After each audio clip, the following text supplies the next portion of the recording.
This is Kanzenshuu, the podcast, episode 458 for the week of November 11th, 2018.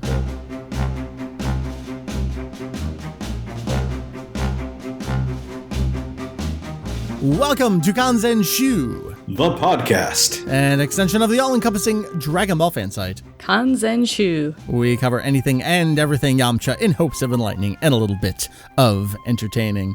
For once in a very, very long time in the history of the show, we're trying to time something to something relevant that is just happening just now. It's just been released in English, and I had already decided we were going to do this, and I saw someone, Alfredo, earlier today. Now that this got a release on this side of the globe, maybe it wouldn't be the worst idea in the world to do a podcast review of it. And pictured here is the Viz release of Dragon Ball. That time I got reincarnated as Yamcha. So, Alfredo, your wish has been granted. It was already the plan anyway, but, you know, we'll give it to you here. My name is Mike, Vegito EX. You can just call me Mike. I am joined by perhaps the two best people on this planet, other than maybe the author, illustrator himself, to talk about it. Let's start with Julian. Welcome. Now you're back to a stupid microphone, but then you'll be back to a real microphone soon. Yes, that's right. Because as a matter of fact, I will be coming to see you next Hooray. week. Oh, I'm so blessed these last couple months. I get Julian all to myself. Well, I don't know. You had to share me with Masako Nozawa there.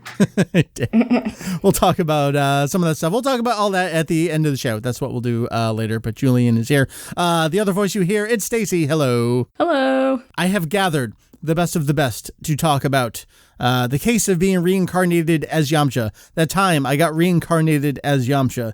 Julian, you've actually met Dragon Garow Lee before, so that's why I've called you here. Yes. Also, all the other stuff like the good analysis in Japanese, I suppose those are worth considering. I suppose so. Yeah, what's he like? Well, I don't know. He's thin. He seems to work out. I don't know a lot about him. I met him in Osaka, so he's from around there, I believe. I don't tend to pry in people's personal lives, so that's about what I know about him as an individual. All right, perfect. You're useless to me.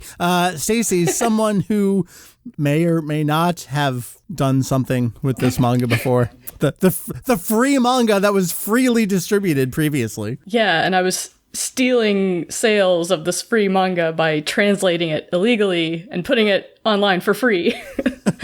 But I guess now it does have an official release, so now it's become more illegal that that it's out there. And just to be clear, you were not a contributor to Kanzenshuu at the time. We never hosted it on Kanzenshuu. Yes. I never said it was okay for you to do it. I'm just covering myself. Here. Tara's made me do it. Oh, sure. Blame it on somebody else. Someone who's definitely intimately familiar with the dialogue in this manga. So I figured these were the best people to invite on, and I'm just along for the ride and hopefully directing things appropriately. That's what we're doing this episode. We're finally going to take a look at the manga as a whole now that it has officially received a release in English from Viz. A couple people got a hold of it a little early, Julian included, at New York Comic Con, but now the formal release is available on store shelves and digital retailers as well. So that's what we're doing this episode. We're not going to be intentionally super spoilery, I don't think. I don't really want to do it normal manga review of awesomeness style with a recap of each chapter. There's a really cool history and context to talk about with this. I want to do a little bit more of that and then more analysis than simply recapping things. That being said, we're just going to talk about it. So if you haven't read it, now is probably a pretty good time. It's available. It's cheap.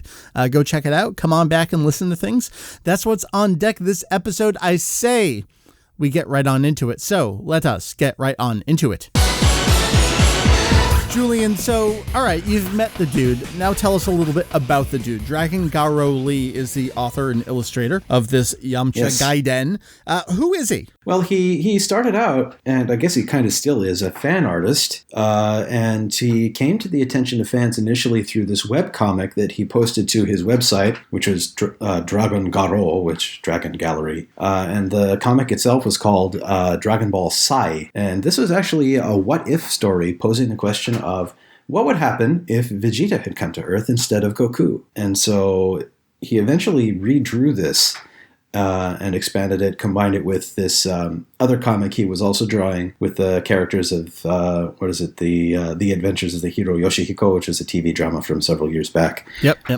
But he would put out these doujinshi, these self-published volumes, and sell them at Japanese comic book conventions. And he's done 4 of them so far, and he's also done this other group of books called DB and Saitama, which is pitting Dragon Ball characters, mostly Vegeta, against the title character from... He's not in the title, is he? I guess he is the title of Well, One he Punch is Man. the One Pon Mon. Yes. So he has a lot of fun with Dragon Ball, and his art style has been noted for very closely mimicking Toriyama at sort of his most sort of early 90s, very characterful sort of illustrations, very much sort of in the style of Minoru Maeda in the early Dragon Ball Z era. Apart from those, he's also gone viral several times by drawing things like lots of different mothers for Mother's Day, or fathers for Father's Day, all these different manga characters in one big illustration. Yeah, I've seen those on Twitter. Yeah, they're pretty impressive. He's got a lot of attention that way, and almost by dint of fate, it would seem, he got picked up by Shueisha for real to do this. Yeah, there's a pretty good interview that talks about the origins, the formative ideas behind it. We'll get to that in a little bit, but it seems like right place, right time, right attitude on Twitter, perhaps compared to other folks out there, other fan artists out there. I think it's not necessarily something I want to get into here, but there are a lot of other fan artists out there. A lot of people say, why doesn't blank get picked up by Shueisha?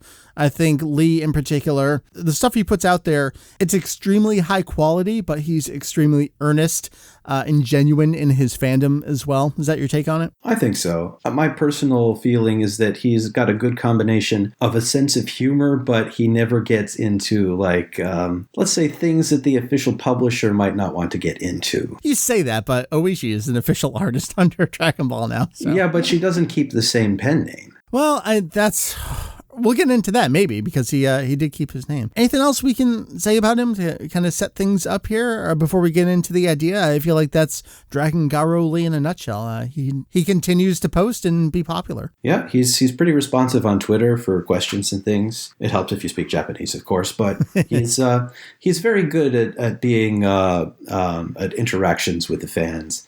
And I think it's probably because of his following that I think that influenced Shueisha and letting him keep his pen name when he moved to this official work. It's something you want to capitalize on, for sure. All right, Yeah. Let's talk about the idea behind this. It feels very original. Oh, you got reincarnated into a character in the series. That's great. But it's actually based on something else. The premise of this work is actually a riff on this popular in Japan light novel series called Tensei Shitara Slime Datta Ken. Literally the case of being reincarnated as a slime. Yen Press is putting it out in English. They translated it as That Time I Got Reincarnated as a Slime, which is probably why Viz chose a similar translation for the Yamcha version. Right. But it's written by an author known as Fuse and illustrated by Mitsuba. Both of these are pseudonyms, so that's why they don't sound particularly like Japanese names. But the protagonist is a 30-something office worker who is murdered in a random spree killing on the street and comes back to life as a slime in this sort of JRPG-esque fantasy setting similar to Dragon Quest. I was going to say, you come back as a slime, literally named slime. It feels like it should have been an official branded as Dragon Quest kind of story. Maybe. I think it started out being self-published on this website called Shosetsuka ni Naro, Right. Or you can become an author too, basically.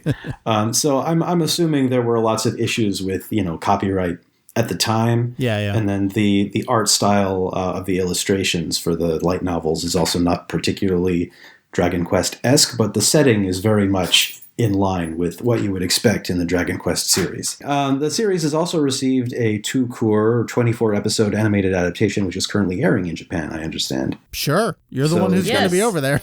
If this kind of premise intrigues you, you can also watch it. So it just sounds like, oh, this is a popular idea, and they went with it, and they just did a Dragon Ball spin on it. I mean, it's basically, sitting around the table, and it wouldn't be funny if we took this popular thing and applied it to this character instead. That's kind of funny. He's basically the slime of the Dragon Ball world, right? I suppose. Let's steal this thing that someone else kind of stole the intellectual property from and roundabout again, it comes back to Shueisha. All right. Well, let's talk about Dragon Garow Lee's version here. This was originally published for free in Japanese on Shueisha's Jump Plus digital platform. And it was announced as 3 chapters, and it did come out as 3 chapters. It seemed like it took a little longer than they initially wanted it to be. First chapter, December 12th, 2016. Second chapter, May 7th, 2017. So big gap there. And then the third and final chapter, August 14th, 2017. And with that third chapter, they announced a collected print release in Japan that would be coming that November. And it indeed came out November 2nd, 2017. And then an English version was announced by Viz. Anime Boston came out just recently, so about a year after its Japanese print release. Julian, we mentioned you got an early copy. They were selling it at New York Comic Con, so folks are able to pick it up there. But now it's in print and available digitally as well.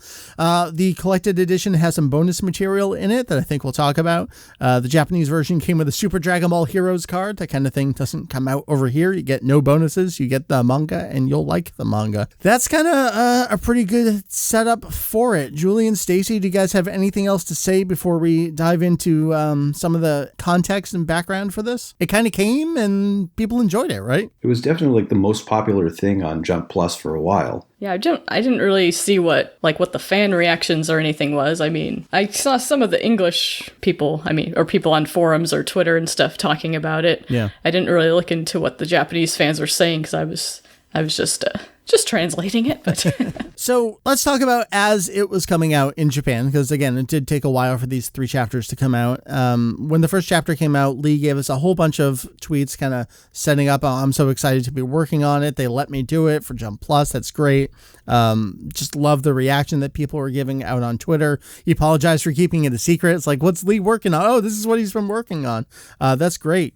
Julian, can you talk about the editor a little bit here? Like, what does it seem the working relationship was between Lee and Shueisha? Yeah, so it seems like the idea came about among editors at Shonen Jump Plus, and then they came to him directly. And we'll talk about this a little later in his autobiographical comment, but he mentions an editor H, and it's not entirely clear who that is, although it might have been then editor-in-chief Yoshihisa Heishi, which is H for Heishi. Mm-hmm. Later on, the editor-in-chief reigns towards the end of last year, after he was finished with it, were taken over by Shuhei Hosono, who might have been working just as a regular editor before then, but we don't really know. The other info we have about his relationship here, there's an interview that BuzzFeed Japan put up. We translated it at the time. This is back in January, or this year, I guess. Still within the calendar. No, January 2017. Wow, so that was a long time ago. My sense of time is all thrown off here. All right, so it's been a little bit. I just want to read a couple choice quotes from it, and then we're going to get into the story itself. Julian, as you mentioned, it started with some stupid talk while we were out drinking. So Shueisha management is basically the same as Kanzenshuu management here. This is where all the best ideas come about. All right. There were some staff at the editorial department who followed Dragon Garow Lee's work and brought him to our attention, just like we were saying. They contacted him on Twitter. I think that's a really cool point, is that they went through that platform itself to get a hold of him. I love that. Said, however, midway through writing it, we found out that the TV anime Dragon Ball Super was also having a Yamcha episode, so it was difficult timing the two to line up. I think that's hysterical. So Dragon Ball Super episode 70 aired December 11th, 2016. So they did, in fact, actually line it up almost exactly. This came out December 12th, 2016. So they're basically on the same day when you consider the monumental task of distributing this kind of stuff. That was that baseball episode. That's great. And there's not a lot of information about sort of the timing of the individual chapters. Initially, it seemed like it was supposed to come out a lot more quickly. My impression by reading between the lines is that Dragon Garow Lee was not used to working with editors, and a lot of the things he tried to draw got vetoed. So he was forced to rewrite and rewrite and rewrite until they got something that all parties could be okay with. Yeah. And you'll notice that he even went back and added more to the story for the finished version. So you say that, but they also say in the interview that Toriyama was pretty open about stuff and was happy to approve things, and it didn't seem like that was too much of a barrier. So it was probably within Shueisha itself, right, getting some pushback or editorial mandates there. Probably. I mean, since although he was the one who was technically writing the story, it was not his idea to run with as he pleased. I guess like Toriyama himself, he also got rejected. What? Living the dream there. All right, let's talk about the story a little bit. The basic premise, Stacey, how would you sum it up? Boy dies, becomes Yamcha, good luck? Yeah. So there's a young boy who likes Dragon Ball and likes playing games like Dogon Battle, which is legally distinct from Dokkan Battle. Absolutely. Yeah. And he wants to go check out this girl in a short miniskirt, and then he ends up tripping off the pedestrian crossing and dying. And then he wakes up in the dragon world and discovers that he's Yamcha. And then after that, he decides he doesn't want to live the life that Yamcha lived. He wants to improve Yamcha's station in life and be the best Yamcha he could ever be. And he accomplishes this to quite an amazing degree, up to a point, basically up to the point that you would expect, where it's during the Cell arc, all right, I'm kind of tapped out here. Yeah, he does have a point where he's like, after this point, Earthlings can't really do anything. It's all going to be all Saiyans all the time from here on out. Right. So, but I can at least train enough to survive the battle against Vegeta and the Saibai men. Right. So that's his main goal starting off, where he kind of decides that he can make a turning point for Yamcha instead of Yamcha just going off to hang out at Capsule Corp with Bulma. He's like, I could go with Goku and train instead, and then I can improve my situation. Right. The way it's kind of being described, and especially we'll talk about Viz, it sounds like, oh, the whole thing is a joke, and oh, poor Yamcha. It's really interesting to me how the entire thing is played. Yeah, it's funny, but it's also played very seriously and very warmly and down to earth with the character. You're getting Yamcha's thoughts, but you're also getting this human character's thoughts.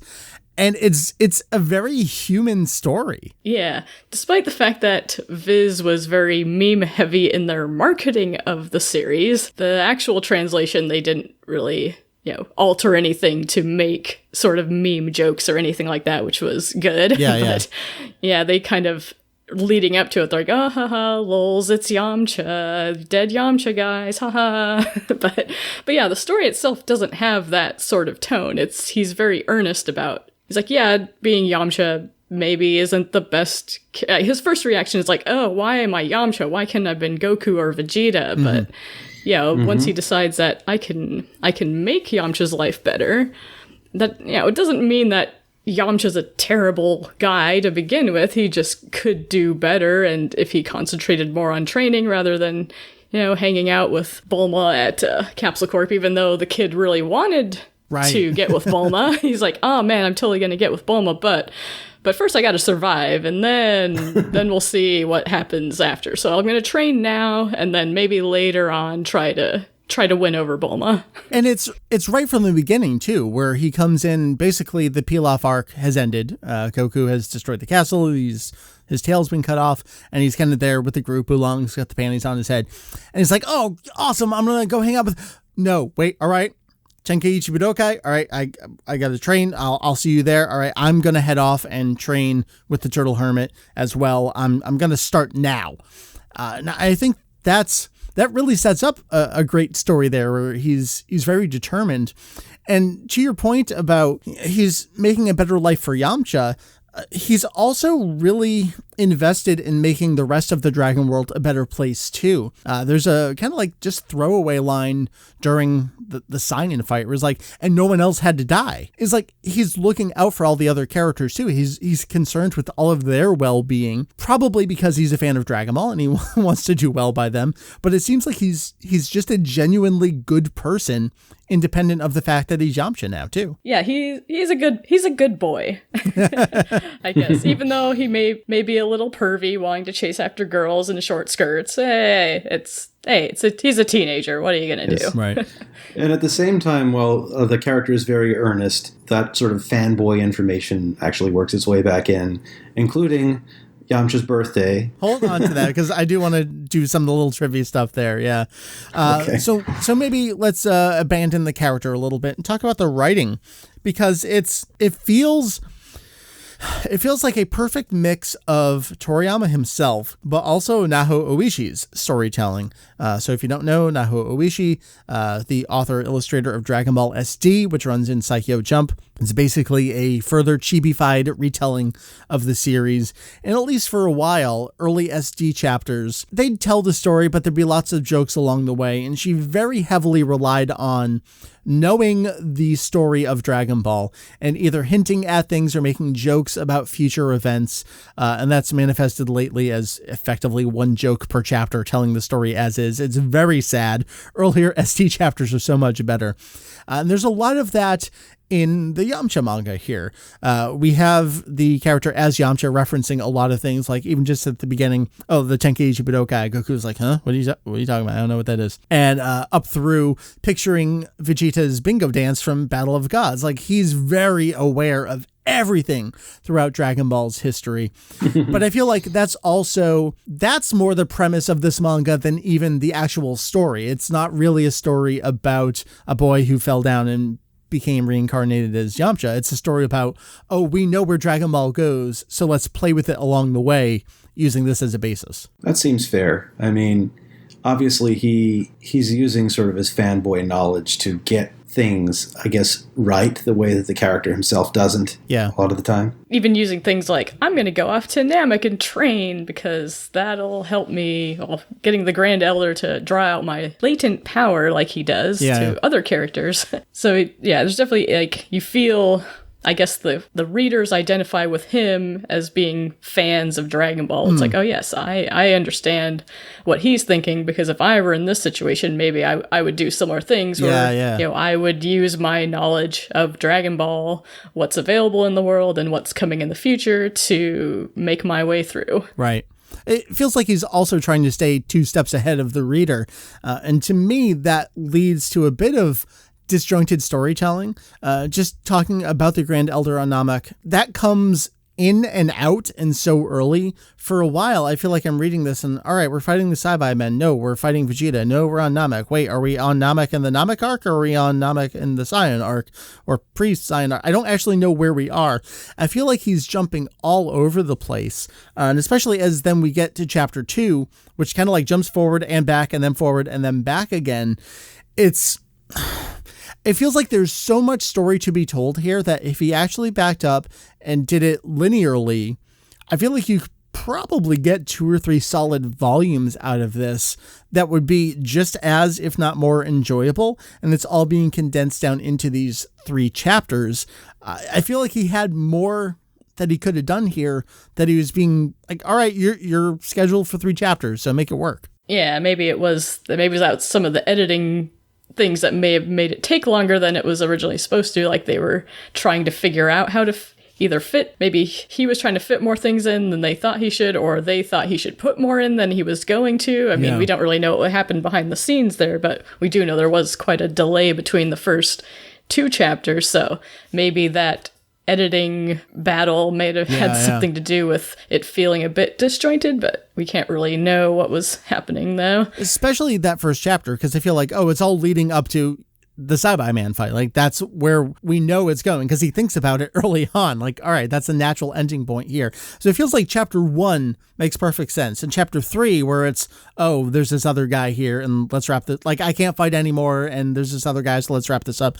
Those make total sense to me. And yet there's only 1 chapter in between that gets us from point A to point C. Point B is actually like B1, B2, B3, B4. It's going all over the place. And it's a fun read. I just feel like there's space here. I'm shocked to say that there's space here, but I feel like there is. Pretty much, yeah. It was, I guess, trying to do a lot, but it may not have had enough pages or time to get everything in a, I guess, more cohesive manner. Yeah. Then that led to it feeling a bit like, it's jumping all over the place. I say that, but who knows? If he had the chance to spread it out, would it have felt too slow, like we weren't really going anywhere? I don't know.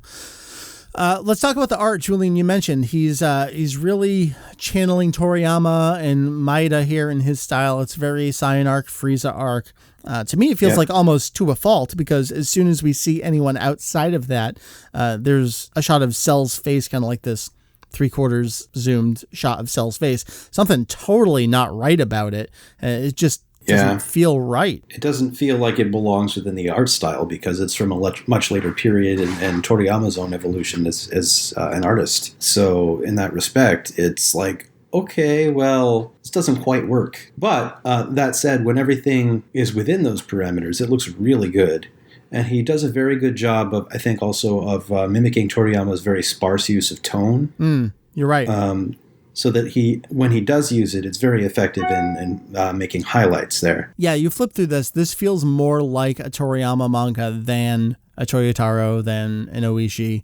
I think you could really fool people showing them a couple pages out of this one. Yeah, I think he's not only a good mimic of Toriyama's style. Like, if you look at the art he posts on Twitter, where he does like 50 characters in one picture, they all look like the series that they're from, which is pretty amazing. Like, to the point where it's like, I'm not even sure what his personal style is, because he's just so good at mimicking other art styles. So I would be curious to see what he would draw. I mean, maybe he's done it somewhere, but most of what I just see on Twitter is, is fan art of other people's works, but I am curious what his actual style look like. Right. We get some nice flair from other people. I mean, you want to talk about animators in the series, the TV series, the movies. We get some of their personal style mixed in with the characters, even when they're trying to be conformed to a character designer style. Something like this, where you're a name, but you're not really a name, and you're given a chance to be in the spotlight. It's like, we want you to be as close as possible. And he's good at that anyway. So I feel like that all really works. And to your point, what is Lee's actual style? I don't know if he has one, but I'm also not sure if I care that I want to see it, because if this is what I'm going to get, I feel like this is exactly how it should look, because this does feel like it could totally exist in that real canonical storyline. Like, this is one of those other branches in Xenoverse or Heroes or something. I feel like we should get that. The reincarnated Yamcha. Give me a Heroes card. Maybe there is one. I don't know. Is there anything that we want to say about the series itself? Something that our buddy Cypher has tasked this manga with, I believe, was, it's basically just an extended Dokkan Battle commercial.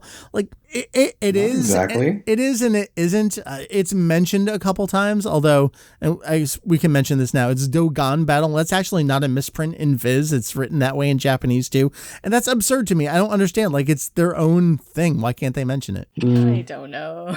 Japan likes to censor unnecessarily, I guess. I don't know, or that just adds to the joke of it, I guess, that it's, they're not playing Dokkan Battle, it's Dokkan Battle, but you know what we mean. Right. Maybe they just don't want to be too blatant in the advertising, I don't know. Maybe, and also, the test of time on it is, if you mention that, people are like, oh, what is that? But if you give it a wrong name, they look for it and they won't find anything. So maybe that's better than finding a discontinued game at some point in the future. It'd be like referencing Discross in the manga now. It's like, who knows what that is? No one knows what that is. Who cares?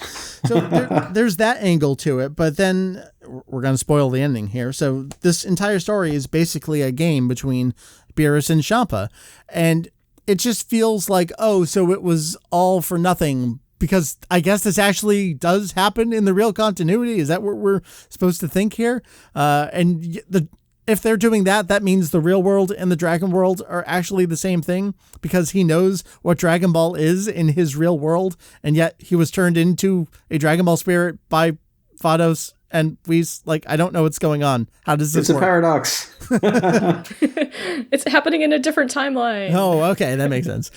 So it does kind of come all about to, I don't know how to phrase it. Like, does anything matter in the end if nothing really mattered because it was all a game? Like, yeah, it still kind of does, but it still feels like, is the emotional resonance still there, knowing that it was a free manga and they're dropping references to real things like the 4D experience and Dokkan Battle, and then, it's actually the Dragon Ball Super Gods of Destruction just playing. Like, does that take anything away from it? What do you think?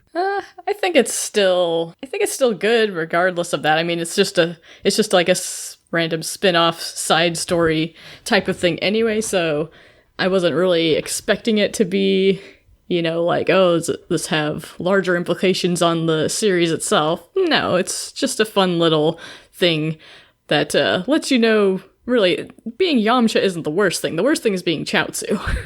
I think that's the real lesson. You weren't expecting much. Were you expecting to cry manly clown tears towards the end of that chapter? Because I wasn't, and I sure was. Yeah. Where they just come together as two fellow Dragon Ball fans, like, yeah, we shouldn't fight and we don't want to ruin the dragon world. We love it so much. I forget exactly how he phrased it. He's like, I didn't mean to be a bad guy. And just like you see that look in his face, I feel like Lee captures that perfectly. Like that's everything you could possibly want to capture in a panel like that. Pretty much, yeah. He's very good at that kind of channeling the spirit of the original without quite being the same thing. Yeah. And not to make, go too far into comparisons here, but I think he in some ways does that better than certain other artists, although obviously probably if he wanted to be serialized, he'd need to work on his timing. Yeah, I also agree that it feels more authentically Dragon Ball in this series than the Dragon Ball Super manga adaptation. Yeah.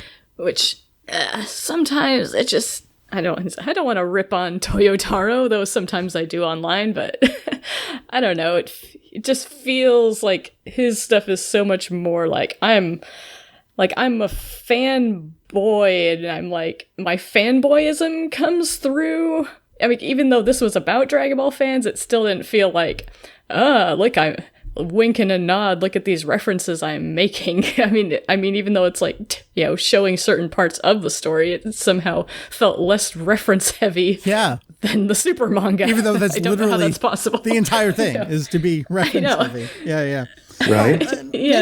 Maybe a couple points there is if we're gonna compare the two, just the panel layout within this is generally you're looking at like 4 or 5 at the max panels per page, as opposed to Toyotaro's, which has somewhere between 37 and 849 panels per page.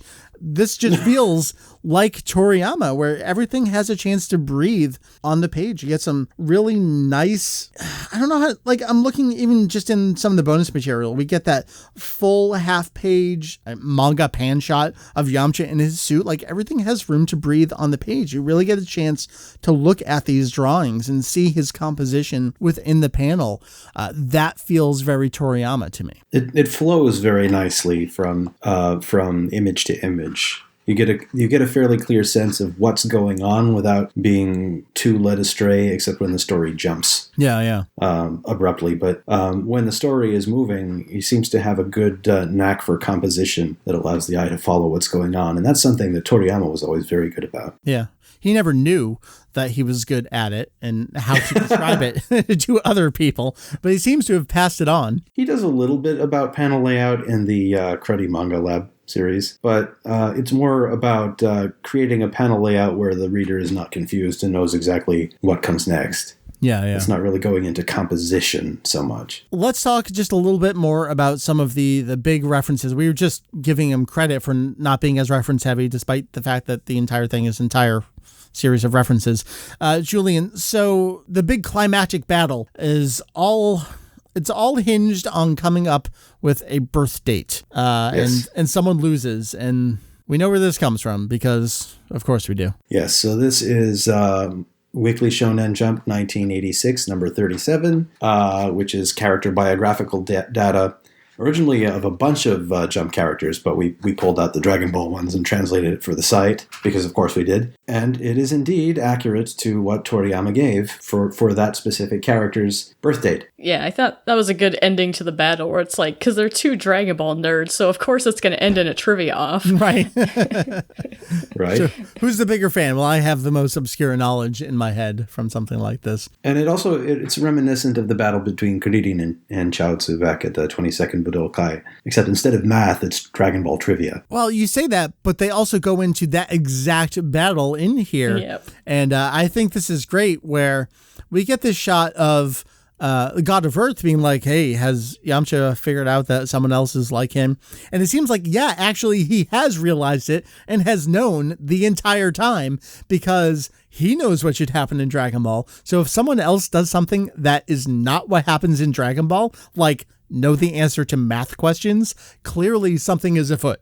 I thought that was a cool twist toward the end there. Yeah, though it does make you wonder why he didn't say anything earlier, because that was like years and years before. Right. But I guess he saw that Chaozu was acting differently, but decided to wait until much later to confront him about it, once I guess he saw that he was doing things like trying to take the Dragon Balls and make a wish for himself. And that, I guess that was the line you don't cross. Right. That was great. He was like, I had to cover that up. That was so hard to do. I think that's where he shows, like, he understands the Dragon Ball world, but he also understands how to have characters talk to each other in the Dragon Ball world as non-Dragon Ball characters somehow. It's a very unique skill set, and I think he pulled it off here. Yes, I agree. Without having too much exposition dumps like other manga. Yeah, like the super manga, where it's like, okay, now it's time to stop and explain everything, and now let's go back to other things. It felt much more cohesive, I guess, in that way.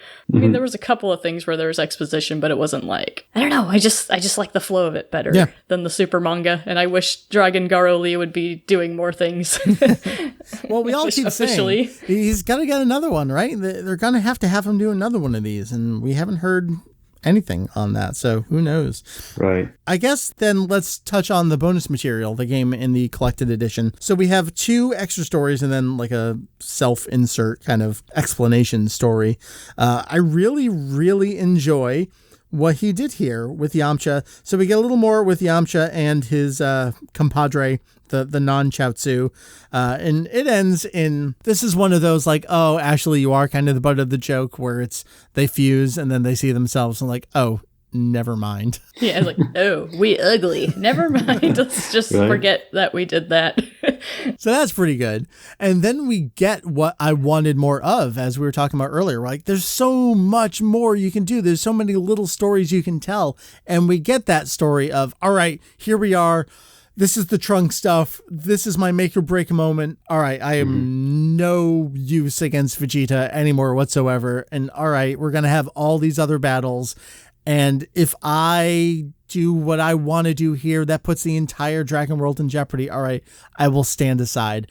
That's what I'm talking about, where it's he's in a bad place and he's not the best character, but the way they're writing him, I don't know how many times we can say the word earnest on this podcast, but it feels so genuine and real to me. And I just love what I read there. In essence, it's kind of like this own sort of self-insert fanfic where the main character is inserted against his will as one of the characters.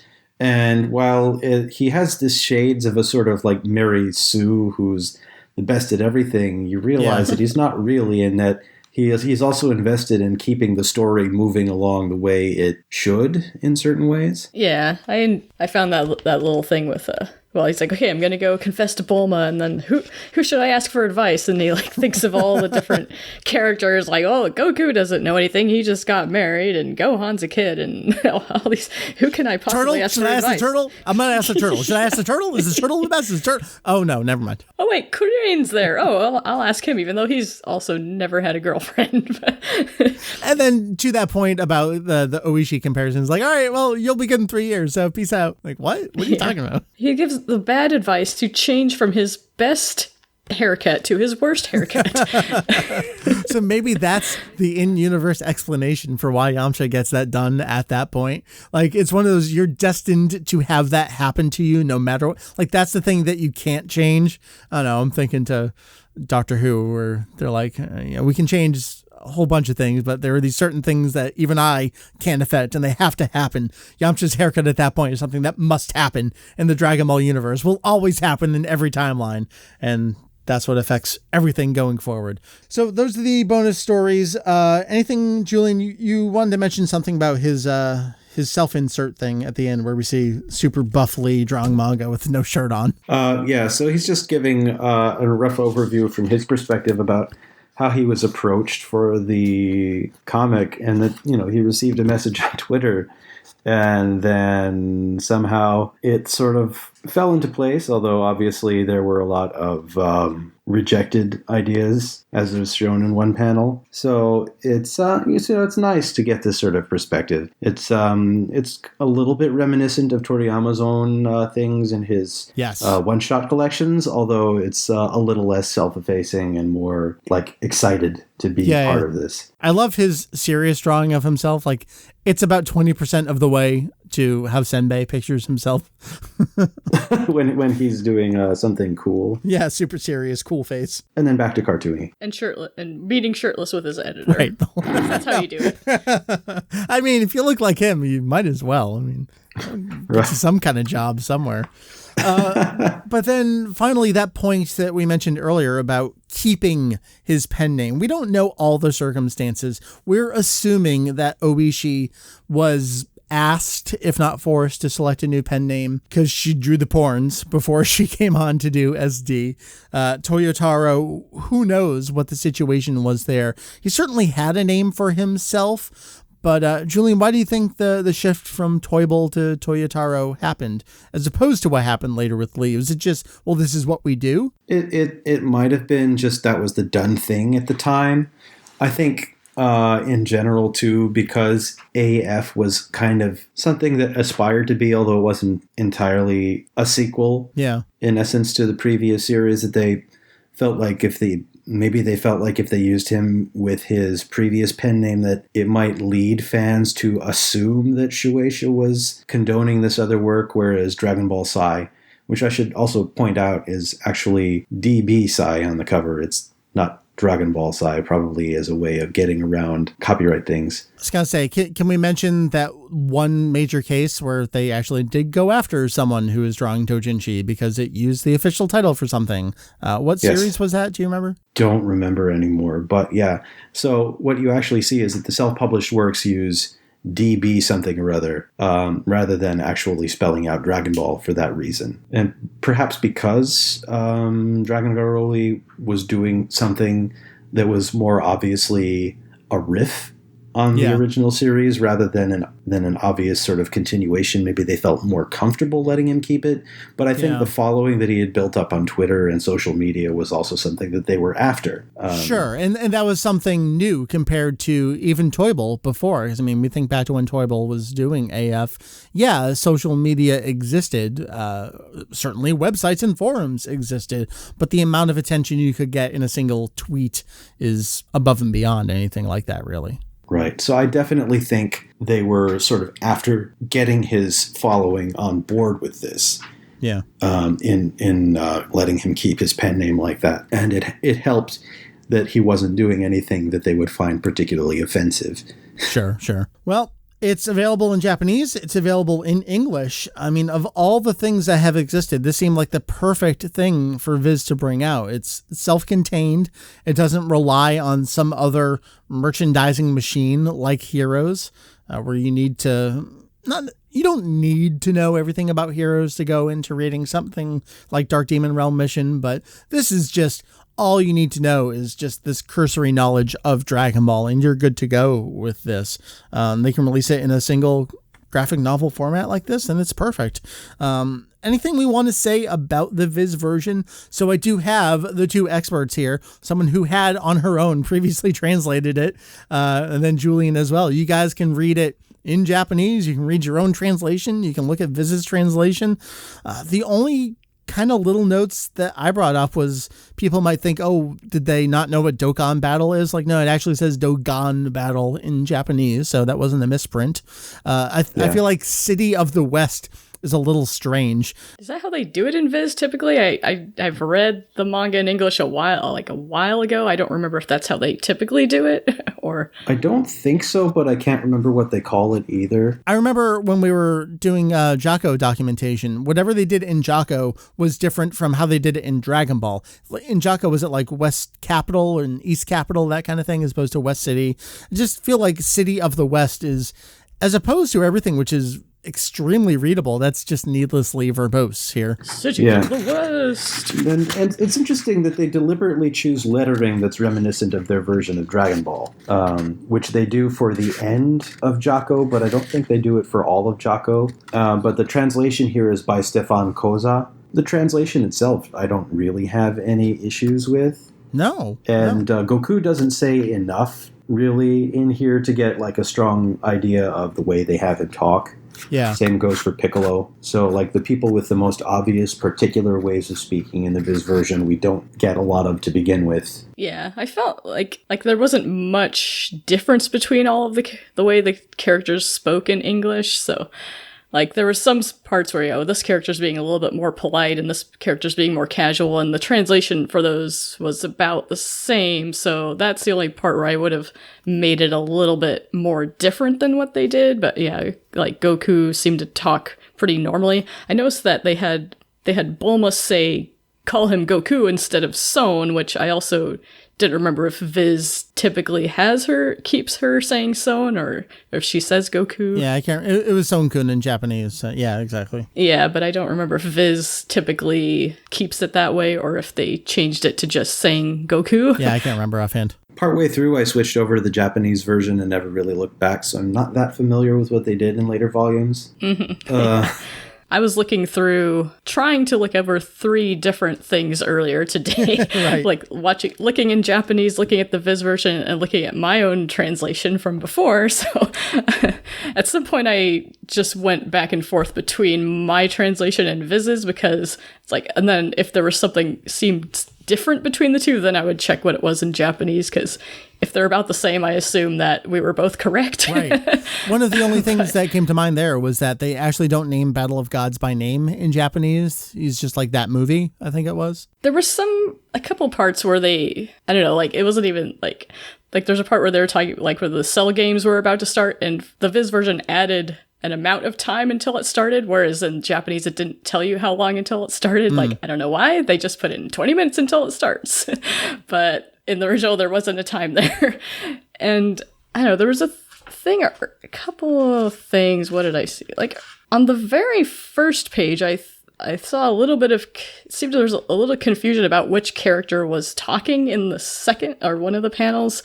Like, the first few lines were all supposed to be the friend talking, but then, like, it seemed like one of the lines they might have attributed to the main character. It's like they don't have their actual names. It's a main character and friend, but yeah, because it looked like they might have been thinking that the main character was asking the friend if he wanted to go to the attraction, because then the friend replied, but in actuality, it's the friend inviting him, because he's the one holding the phone and showing the other guy, the main character. Sure. I see what you mean. From that first page, I was like, I think they might have mistaken that a little bit, but I don't know, or maybe I was mistaken. There was overall not really anything wrong that I could find. I just saw some of the lines were cut out some of the details, but that's probably just, to fit things in the bubbles better. Yeah. I mean, they may have translated the full line and then they're like, well, that won't fit, so we're just going to cut off, this detail that was mentioned originally. So, but yeah, it's accurate. Yeah, it's accurate. It reads super great. I'm good with it. What do you think, Julian? I think it looks good. One thing that I was actually surprised they kept is they mentioned the Dragon Ball attraction at UMJ. And this is an obvious reference to USJ, or Universal Studios Japan, which is in Osaka. I think I mentioned that's where I actually met Dragon Garow Lee, so he would undoubtedly be familiar with that. Right. And that's where they actually had a Dragon Ball attraction, I think with that name even. Dragon Ball the real 4D. So that's a subtle thing that I was actually kind of surprised about, because unlike Dokkan Battle, which is available in English, you have to go to Japan to be at Universal Studios Japan, so people don't know as much about it in other parts of the world. I mean, it's like that in Japanese, though, too. It's UMJ. Yeah. I was surprised they kept it, is what I'm saying. Oh, okay. That's basically all I got. I feel like it reads good in English. It's certainly faithful. The only thing there is that it's in direct contrast to how they're marketing it. And I think that can color how you then read the contents therein. And I think that's a little unfortunate, but at the same time, if you ignore all that, it's great on the inside. Like, it's super faithful to how it is in Japanese. I guess we can say that as opposed to the original Japanese release, which is styled to look exactly like a Dragon Ball tankobon, where it's got like the blue border across the top and all those little black lines, got a nice old school logo. It's got that square frame with the character artwork.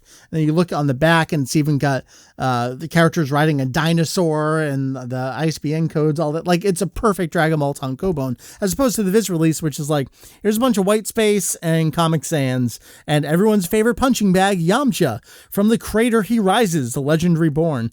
Like, I can't fault them for doing it, but like I said, I feel like that might color what you read therein, which is a little unfortunate. Unlike the catch copy on the back here in the English version, it's just very matter-of-fact in Japanese. 転落事故をきっかけに男子高生がヤムチャに転生。ブルマと付き合えると喜んだのもつかの間、彼はヤムチャがやがて死ぬことを思い出す。次々と強敵が訪れるドラゴンボール世界で生き残るため、今ヤムチャが最強を目指す。So basically just saying the basic of the premise. It's not anything really about, Yamcha being the butt of jokes or anything like that. That's what I got. So do we come back around to the standard annual prediction at this point of, all right, Lee, what's your next one going to be? I mean, here we are towards the end of 2018. Like, we're coming up on an anniversary of the original first chapter's release, of the print release in Japan of this. We just got an English release. Like, this is the perfect time to announce a follow-up. I'm down for one. Yeah, agreed. Although I gotta say, I'm really hoping he also continues his personal projects. I want to see where DB Sai goes, because it's already diverged significantly from the original story of Dragon Ball. So I'm really curious to see where he would take it after that. Yeah. And of course, more stupid crossovers like Dragon Ball versus One Punch Man. I haven't looked into his other self-published things, but I would like to. It's just one of those things like, oh yeah, that exists. I'll look at it at some point, and then I forget that it exists until a long time later. But yeah, I do like his art and his storytelling, and I want to see more things from him. Yes. Yeah, I guess the tricky part is we don't know the details of his agreement with Shueisha. Does he have to stop making these derivative works on his own now that he's done stuff for Shueisha, or does it have to go through them? If he does, we don't know. So we don't know whether he's actually capable of doing these. I hope he is. Yeah. Yeah, it seems like usually if someone goes from doujinshi artist to mangaka, they tend not to go back to the doujinshi making. That's it, man. Except for some cases where manga artists make doujinshi of their own series. Right. Yeah, that's pretty much all I've seen for people who have gone professional, is that they may parody their own things in unofficial volumes, but they won't go back to parodying other stuff. Right. Basically, who is it?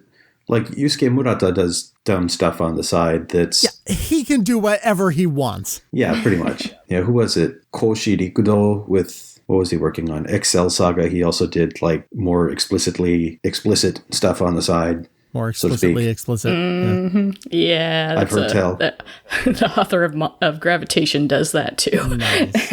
All right. Well, I guess that brings our discussion of Dragon Ball Gaiden, the case of being reincarnated as Yamcha, or simply Dragon Ball, that time I got reincarnated as Yamcha, to a close, available now in English from Viz. So don't read online unless you, I guess, bought the digital Viz version. Available in print as well. That brings that to a close. That's going to bring this episode here to a close at Kanzenshuu Z Podcast. Julian, you and I, we're going back to the Javits next week. We are indeed. We are going to be back for Anime NYC, back with our walking shoes on through Manhattan and hoping NG Transit doesn't shit the bed. Like usual. Yep. I don't want to say too much about what we got going on because we don't even necessarily know all the stuff that we have going on. And we don't want to jinx some of the stuff that may or may not happen, but it's going to be a great time regardless. So if you're heading to Anime NYC and you see two dudes in their mid-30s, looking maybe like they're a little too old. A little tired. Looking for somewhere to sit down. So check that out. Stay tuned for future podcasts involving that stuff too. That's that. Stacey, what you got going on? Well, for the site work, I do have some translation projects that I've been procrastinating on, and hopefully we'll finish sometime. Nakamada! Yeah. But I also have the JLPT coming up in less than a month, so Nice. I mean, translation projects kind of count as practice. I mean, so. yeah, absolutely. I mean, that takes precedence, but it's also practice, and I don't know, it works.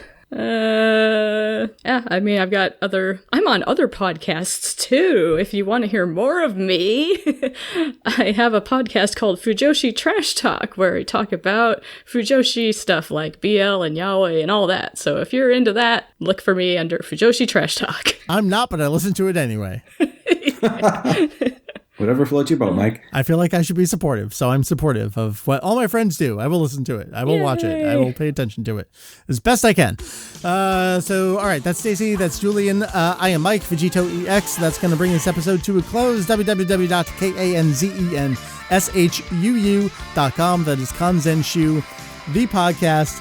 And because we're in a unique situation here, I'm going to let the two of you wrap up the show.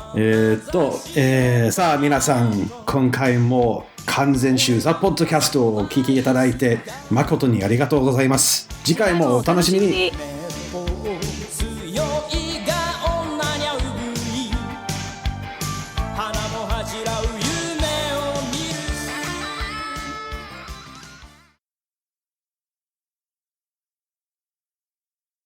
Hoo, ha, hoo, ha. Oh, Rogafufa Ken. Dun dun dun dun dun dun dun dun dun dun. I went out to karaoke with Cypher. Oh, that's right. One day in Japan. We were there for 2 hours, and at least more than 1 hour was all Dragon Ball songs. I would expect nothing less. Because that's what happens. That's what happens when you get people like that together. Well, that's how I got the rap lyrics for Dragon Ball Party, is that I went to karaoke and played the song because they weren't in the actual printed lyrics for the song. I forgot about that song entirely.